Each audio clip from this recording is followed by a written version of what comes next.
Kemarin kita udah ngomongin satu kalimat yang kelihatannya sederhana. Gue gak apa-apa, kalimat pendek tapi berat. Kalimat yang sering kita pakai pas badan masih jalan, tapi hati tuh udah capek banget. Dan seringnya kalimat ini keluar bukan pas kita lagi baik-baik aja, tapi pas kita lagi berusaha kelihatan kuat. Bukan karena kita bohong, tapi karena gak semua perasaan itu siap buat kita keluarin. Dan gak semua momen aman buat cerita. Dalam ilmu komunikasi, hal ini disebut self-disclosure. Self-disclosure bukan tentang jujur gak jujur ya. Bukan juga soal berani atau pengecut. Tapi soal sejauh mana kita berani ngebuka diri kita ke orang lain. Kita semua punya cerita, kita punya capek, punya pikiran yang selalu muter-muter tiap malam. Tapi gak semuanya kan kita harus bagi ke orang lain. Dan itu bukan salah, itu manusia.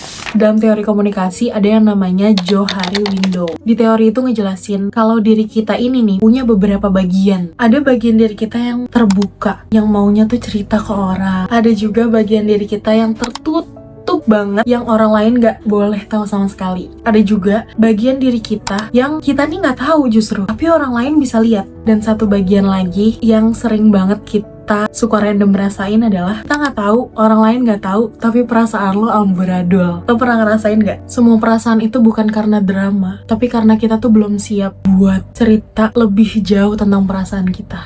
Gue tahu lo nutup diri kayak gitu bukan karena lo mau bohongin orang, tapi karena lo mau ngelindungin diri lo sendiri kan. Mungkin lo belum nemu orang yang nyaman buat lo cerita, atau malah lo takut perasaan lo dianggap lebay sama orang lain. Tapi sejujurnya, kadang tuh part yang paling bikin bingung itu ketika kita yang punya perasaan yang nggak tahu, nggak ngerti harus gimana, bahkan nggak tahu apa yang dirasain tuh apa gitu loh. Ya jadi kalimat yang paling aman, gue nggak apa-apa. Self-disclosure itu proses, bukan tuntutan, dan bukan lomba siapa yang paling terbuka. Tapi tau gak, menariknya, gak semua orang punya cara yang sama buat ngelola capeknya. Ada orang yang ngerasa lega setelah cerita panjang lebar dan ngeluarin semuanya. Ada juga yang justru lebih tenang kalau dipendam dulu. Dan dari sini kita bisa mulai kenal sama yang namanya introvert dan extrovert.